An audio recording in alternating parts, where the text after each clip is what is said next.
Yes, yes, yes, yes. Welcome to another edition of Go Long Live. I am your host, Barry on the second, and not the first, and not the third. I am the second. We are live on CoachellaValley.com. We are live on today's California.com. We are live on today's Canada.com. We are live all over the universe, all over the metaverse, all over the Twitterverse. We appreciate everybody for tuning in. Please subscribe to CoachellaValley.com or today'scanada.com if you have not already subscribed on Twitter or on Facebook. Please comment below. We love all your comments. We want to interact with you guys as much as possible. Hopefully, everyone had a good Christmas and everyone got what they want. I know I got what I want, socks. When you become a dad, it's mostly just about, giving it to the kids. And that's what Christmas is supposed to be about, giving and not receiving. But yeah, most dads, we get socks. So shout out to all the dads out there. Shout out to real quick to Craig Campbell for the platform. We appreciate everything that he does. And also shout out to Sage Alvarez for all the work that he does behind the scenes. Now, we had some great football on this past week.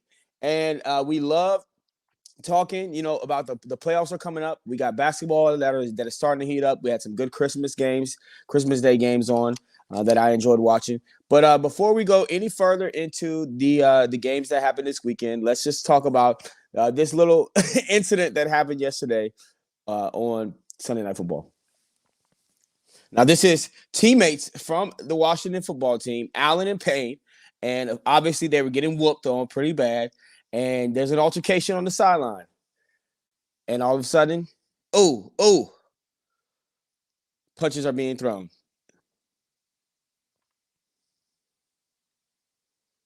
So yeah, just a crazy incident that happened on the sideline between teammates. And this is football. It's a man's game. It's a physical sport. And a lot of times there are altercations that go down during practices, during training camps that are not seen on national TV and are not highlighted by Al Michaels and narrated by Al Michaels. But we ended up seeing that happen yesterday between teammates on the Washington football team, and just a sad situation that is getting even sadder. And, we know all the stuff that most of these teams are dealing with in the NFL right now with this Omicron. Omicron is really, taking over. And we've had a lot of teams that are just missing players. I mean, and it is on the day of the game and it's during the week. It is ridiculous right now. That's why everybody needs to go out there and get your booster shots. But yeah, when you see teammates like this fight publicly, then you start questioning the authority. You start questioning the coaches. You start saying, hey, man, does Ron Rivera really have the disciplinarian, respect that he had, when he was with the Carolina Panthers? Does he really have that respect in this locker room right now? And it's a game that we're going to break down because the Dallas Cowboys obviously whooped up on them pretty bad, beat them 56-14. It was really bad. It was 56-7 at one point in the game. This is in the end of the third quarter. So we're going to break down that game here in a little bit.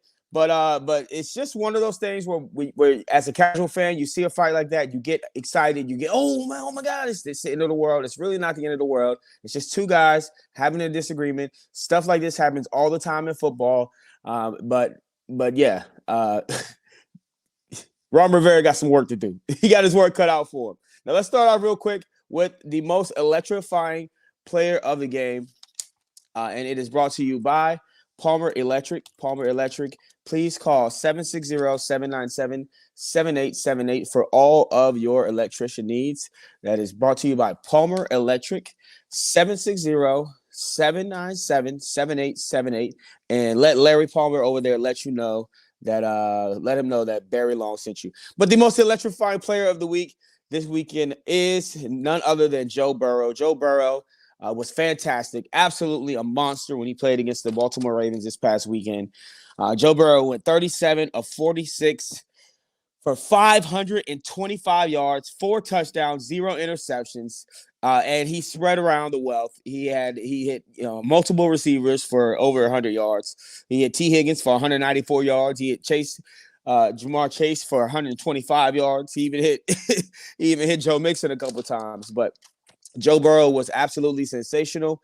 And this is the Joe Burrow that we thought we were going to see coming out of LSU. The Joe Burrow that Ohio State originally thought when they recruited him to be their quarterback. And now Joe Burrow is on a good team. Last year, we wanted him to see him take those extra steps, but there was nothing he could do with that O-line that he had in front of him. That O-line was absolutely terrible. It was absolutely nothing he could do, and he ended up getting hurt, and he ended up tearing his ACL, and that was part of that result. Part of that was because of the O-line that he had, no protection whatsoever. But the Cincinnati Bengals went out and they addressed that issue as much as they could. They also, we also saw how they went out and got Jamar Chase, who is one of Joe Burrow's primary weapons when he was the quarterback and the Heisman Trophy winner for the LSU Tigers. He comes in and immediately they have the most beautiful chemistry that you've ever seen between a rookie wide receiver and a second-year quarterback. And it's simply because of the history and the familiarity that the two have with each other. So we saw Joe Burrow do his work yesterday, and we even saw him go a little bit too far. The Bengals should not have been throwing the ball when they're up by 20 points against the Baltimore Ravens, whose quarterback was Josh Johnson. And yes, Josh Johnson has only been with the Ravens for about a week. And Tyler Huntley went out with the COVID. Then you have Lamar Jackson, who's been injured with the ankle injury. So the Ravens were basically depleted, playing like third stringers all the way throughout their secondary. Had nobody who started at the beginning of the season on the secondary, playing in the secondary. So, yes, you do expect Joe Burrow to do work against the secondary like that, but it's still the Ravens. It's still John Harbaugh. And it's still that same culture that the Ravens have always had. And even with third string guys, the Ravens look pretty good. So, they've been competitive all season. So Joe Burrow is our most electrifying player of the week. 525 yards again. He was 36 of 48, 525 yards, and 4 touchdowns, no interceptions. So make sure you call Larry Palmer at Palmer Electric, 760-797-7878 for all your residential or commercial needs. All right, now let's talk about some of these NFL games that we've had over this past weekend. We are live on CoachellaValley.com. My name is Barry Long II, not the first, not the third. We are also live on today'scanada.com. We are live on today'scalifornia.com. Now, the first game we had were the Saturday games. And the Saturday games were very exciting. A lot of times when we have these Saturday games, they are exciting. They're later on in the season. They're not as boring as these Thursday night football games early in the season when, teams are tired, coming on a short week, playing from Sunday to Thursday. It's rough on the body. We all know that, NFL football players, they need days and days to recover before they can go out on Sundays. That's why we saw the Washington football team come out so flat against the Dallas Cowboys yesterday because they played on Tuesday due to COVID. Not only were they shorthanded, they were also tired as hell and shorthanded. So they got whooped up. Both the games have been pretty exciting, and this Packers-Browns game was nothing short of exciting. Baker Mayfield looked like complete trash.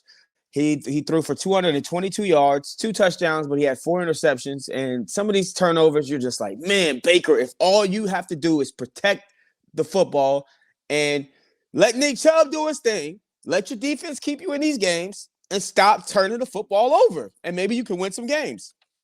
But no, he turns the ball over 4 times. He even admitted after the game that he had a terrible performance.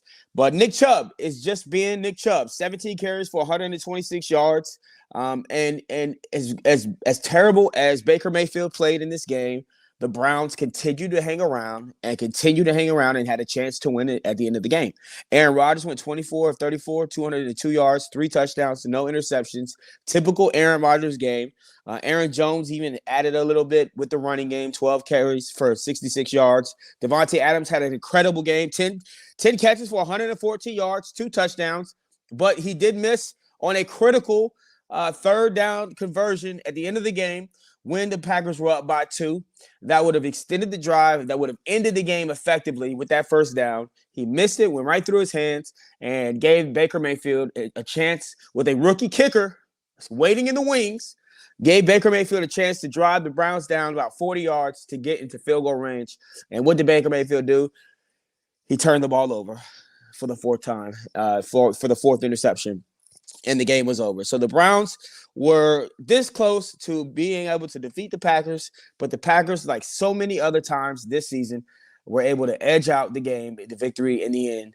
And I really do feel, and I've been saying this the entire season, that this game, this kind of team feels like a special team that may be able to make some noise and make it to the Super Bowl. Now, the other Saturday night game that we saw was the Colts versus the Cardinals. 22, the Cardinals had 16 points. Now, this game was not as exciting as the game before it, but it was pretty exciting if you just love football. And you wanted to see if the Colts were able to continue to play well as they have been. They start off the season pretty bad. They start off the season 0-3, and 1-4, and we thought that Carson Wentz wasn't the guy, and we thought maybe Frank Reich isn't the guy. They have a terrific defense. They have a terrific offensive line. They have a terrific young running back in Jonathan Taylor. And, they started off rough, but they've been able to put wins together, and they've been able to battle all the way back. And now they're in contention of taking the division from the Tennessee Titans, especially with this victory over the Cardinals. Carson Wentz, he was limited to his throwing. He only threw the ball for 28 times, but he completed 18 passes for 225 yards. He protected the football, which we have not seen Carson Wentz do on a consistent basis during a good season like he's had this year, but he did. 2 touchdowns, no interceptions. They were without most of their O-line due to COVID issues. They were without Darius Leonard, who was a late scratch. They were without a lot of players. This was a depleted team as well with the COVID, and they were able to pull out a victory. They still had their quarterback. They still had their main running back. Jonathan Taylor touched the ball for 27 times and 108 yards. He had no touchdowns, but he still leads the league in rushing yards. But what he was able to do was control the pace of that game, keep his defense on the sideline for enough time for them to rest up. And they were able to make it difficult on Kyler Murray on the other side of the ball. And the Cardinals continued to slide. Kyler Murray didn't have the worst game in his career, 245 yards, a touchdown, no interceptions. He even rushed for 74 yards. But the Cardinals have just been doing what they've been doing the last few seasons. We've seen the Cardinals start off hot.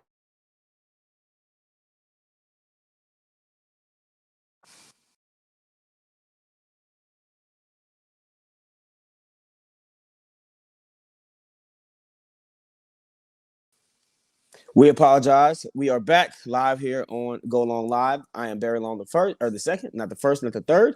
Sorry for the technical difficulties.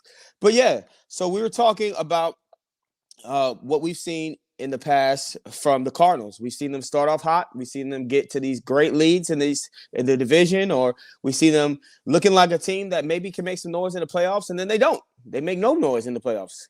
So we are seeing that from this team this year, who started off so good this season, and now they look like, man, maybe they're not going to win their division because the Rams look like they want the division more than the Cardinals do. They cannot play well at home. They have not played well at home all season. They played well on the road. They won 7 games on the road, all by double digits. But this team just starts to slip out. The season starts to slip out of their grip. And Cliff Kingsbury doesn't know how to right the ship, and they just cannot win games at the end of the seasons. And this has happened for 3 consecutive seasons, and it's happening now. So we do not know who the Cardinals are. We do not know whether or not the Cardinals will be able to sustain, first place or sustain their playoff ground right now. So we'll see if they are able to make some noise. But they've got some tough games. They've got Dallas Cowboys next game. So it's not going to get any easier for Kyler Murray or these Arizona Cardinals. But the Cardinals do lose to the Colts 22-16. Now, my name is Barry Long. We are live on CoachellaValley.com. We are live on today's Canada.com, today's California.com. We are live all over Twitter, all over the universe, all over the metaverse. We appreciate everybody for tuning in. We are talking NFL right now. And we will be talking some combat sports later this week with Your Boxing Fixes, Sean McNeil. We'll also be talking some basketball this week. Got some guests coming up for you, so we appreciate it.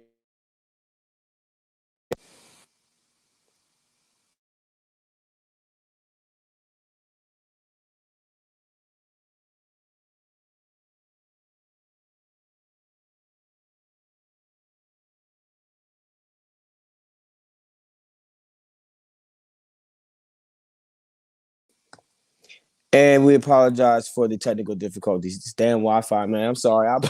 We apologize.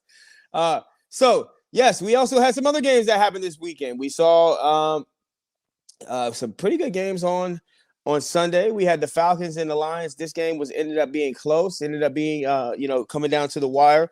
Although the Falcons and the Lions really aren't in contention right now. The Falcons have not mathematically been eliminated from playoff contention, but nobody believes that Matt Ryan and Kyle Pitts are going to be able to take them to the playoffs. But the Falcons did pull out a close victory over the Jared Goffless Detroit Lions. The Detroit Lions had Tim Boyle, who was their starting quarterback due to COVID reasons. 187 yards, 1 touchdown, 1 interception. They did get a contribution from their running game from Jamal Williams, but this guy, Amon-Ra St. Brown, is starting to become a little star up there in Detroit, I should say. Not down there in Detroit. Detroit's up there, and it's cold. but I like St. Brown. You got St. Brown has his brother is on the Green Bay Packers, where it's cold. They're both in the same division right there. But St. Brown is becoming a star. He had 9 catches for 91 yards, 1 touchdown. If you can remember the game that they won, the first game that they won, where they celebrated on the field like they won the Super Bowl. They beat the Minnesota Vikings.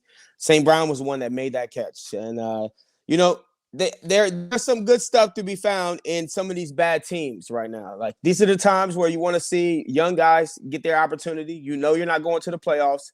Put these guys in, allow them to see if allow them to prove themselves, allow them to get some of their work on tape, on film. And if they're not good enough to stay on your team, perhaps they have that film that they can take with them and show to other teams. But you also get guys like St. Brown who emerge as stars, and hopefully you see his role expand with the team later on down the road. But Matt Ryan had a pretty good game, 215 yards. A touchdown and no interceptions. Kyle Pitts had a great game. We like to see spurts of him. We thought him coming out of Florida that he was going to be a Darren Waller type tight end, dominating like Travis Kelce and Mark Andrews kind of redefined the position. Basically a wide receiver at tight end that is so athletic and could still block like a tight end. But Kyle Pitts, he had one of his first games, 6 catches for 102 yards. And hopefully, down the road, the Falcons are 7-8 right now. Like I said, not mathematically eliminated, but the NFC is tough. They are on the outside looking in. So, hopefully down the road, this Kyle Pitts can continue to improve and continue his chemistry with Matt Ryan. But the Falcons did pull out a close victory. And shout out to all the Falcons fans. Shout out to you, Danny. All right. We also had a good game between the Rams and the Vikings. Now, the Rams are riding high right now. They are surging at the right time. The defense is starting to play like they played last season. They are not the overall number 1 defense like they were last season with Brandon Staley running the show, but they are still looking pretty good with Raheem Morris. They switched up their scheme a little bit, and it took them a while to kind of ingratiate themselves to this new scheme, and they have. And now they're surging at the right time, kind of like the Chiefs are. Offensively, I think there's a lot of work that needs to be done. They've been blessed with the emergence of Sony Michel as a Ram. Sony Michel got him on a cheap deal from the Patriots early in the season when Cam Akers was done for the season, supposedly. And then, Sony Michel has been putting up game after game as a workhorse. Like this game, he had 27 carries for 131 yards.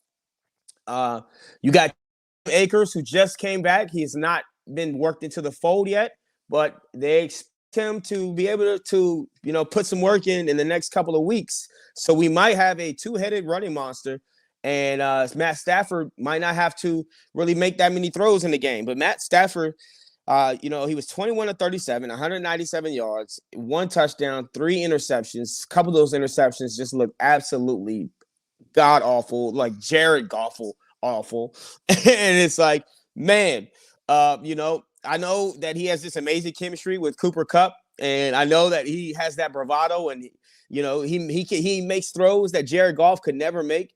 But man, there are some bad throws on his resume, and when you saw some of those interceptions that he's thrown this season, I mean, 2 from the end zone, you're just like, man, if he makes a mistake like that in a critical moment in the playoffs, then damn, maybe Matt Stafford wasn't the guy. So I'm not sure if I'm really 1,000% sold, like 1,000% like women on Maury when they just know that he's the baby's daddy. I don't know if I'm 1,000% sold that Matt Stafford is the baby's daddy, but I just know that he's better than Jared Goff. But he's able to pull out some of these victories, able to make some good throws, able to bounce back from making mistakes. But I just do not know if they are going to be able to win a Super Bowl with the helm. But the other side, Kirk Cousins, he looked, bad for some parts of the game, and he was able to bring his team back late in the game and actually make it a game. 315 yards, 1 touchdown, 1 interception. They did not have Dalvin Cook. They did not have really anybody for the running game. They had no running game, basically. It was just them and Justin Jefferson out there. Even Adam Thielen got hurt again and re-injured that ankle. So Jefferson had 8 catches for 116 yards, and we've seen Justin Jefferson just continue to be one of the best young receivers in this game, and he is a joy to watch. But ultimately, the Rams were able to defeat the Vikings and pull out the victory, and the Rams are now sitting atop of the NFC West, and if they continue to win, man, I mean, they're just going to continue to get a better seat, but they are officially in the playoffs, and shout out to Sean McVay for being able to bounce back and, and prove that he still is a good coach in this league, but we'll see. Matt Stafford hopefully does not keep them from reaching the pinnacle. This is Go Long Live. I am your host, Barry Long II, not the first, not the third. We are live on CoachellaValley.com, today'scanada.com. We are also live on today's California.com. We are on Twitterverse, the universe, the metaverse. We are live all over. Please comment. This is an interactive show. We are live, so whatever happens, happens.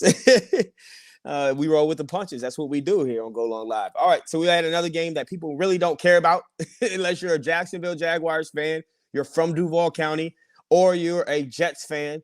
And if you're a Jets fan, I'm so sorry for you. My condolences. But the Jets were able to pull out this victory, 26-21. Not really too much to talk about on the Jaguar side. They have not won since Urban Meyer's been fired. So you thought maybe that would light an Urban fire underneath them, but it hasn't. But, Trevor Lawrence did not throw any interceptions. He had 26 of 39 for 280 yards, no touchdowns, no interceptions, but they just don't have a running game. They just don't really have any weapons. They're going to need to surround him with more pieces, and they're going to need to get him a coach who can really help him get to that next level, because Trevor Lawrence is supposedly one of the greatest, if not the greatest, protege at quarterback that we've seen ever drafted. So hopefully they can figure that situation out. But if you can't beat the Jets, then you got some serious issues. And they do. And the Jets side, not too much to be excited for as a Jets fan, besides the emergence of, weapons like Berrios. I really like Braxton Berrios out of Florida, 5'9" receiver, kind of a shifty guy. That's getting a lot more burn later on in the season. Michael Carter has become a really good running back for them. 10 carries for 118 yards. I really like his emergence as well. But Zack Wilson is a guy who we haven't really seen too much because he started off with injuries, and he never really got a chance to consistently prove that he is a top pick like he was in this draft. And he threw, only 22 times, but completed 14 passes for 102 yards, 1 touchdown, and no interceptions. But the big story for him was his 91 rushing yards. So if he can continue to be that dual threat and make, some of these throws that people are just raving about consistently, then maybe Zack Wilson is the quarterback of the future for the New York Jets. But that remains to be seen. Anyway, the Jets do beat the Jaguars 26-21. And another game that was just a mollywhopping. The Eagles defeated the Giants 34-10. And the Eagles, they had all their guys. They had most of their guys, I should say. But Jalen Hurts is continuously being Jalen Hurts. He looks good. He did not rush that much in this game because he did not have to. but his threat of running the football is what opens up that passing game. Gets him the single safety looks, gets him the one-on-one receivers, and he's able to open it up. And he threw for less than 200 yards, but he protected the football. 2 touchdowns, no interceptions. Found his guy Devontae Smith, who once he puts on a little bit more weight will be one of the top receivers in this league. I honestly do believe that. 5 catches for 80 yards for 1 touchdown. But it's just sad for the Giants right now. The Giants have had no success virtually since the Super Bowl years that they've had with Eli Manning, and it's just been rough to be a Giants fan.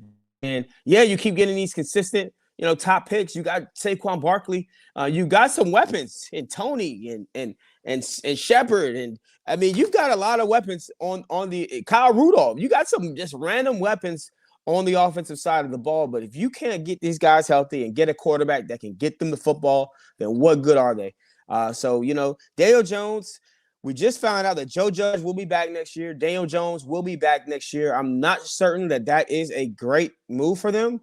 I think the Giants need somebody who protects the football a little bit more, who can make plays. Daniel Jones can make plays with his legs, but I feel like he is just not a real threat to run with the ball as much as a Josh Allen even, or a Lamar Jackson, or other quarterbacks. I just feel like maybe he's not the guy, but he is getting one more year to prove himself. He was injured this season, so we'll see. But they're bringing him back. They damn sure don't want Jake Fromm or Mike Glennon playing quarterback. So Daniel Jones is a better option than those two guys. But at the end of the day, Daniel Jones, he ain't the baby daddy either. So we'll see what happens with the Eagles and with the Giants moving forward. But the Eagles defeated them 34-10, and it was a good victory for the Eagles. Eagles and Giants. Eagles are still in contention. The Giants are not. They just want to play spoiler.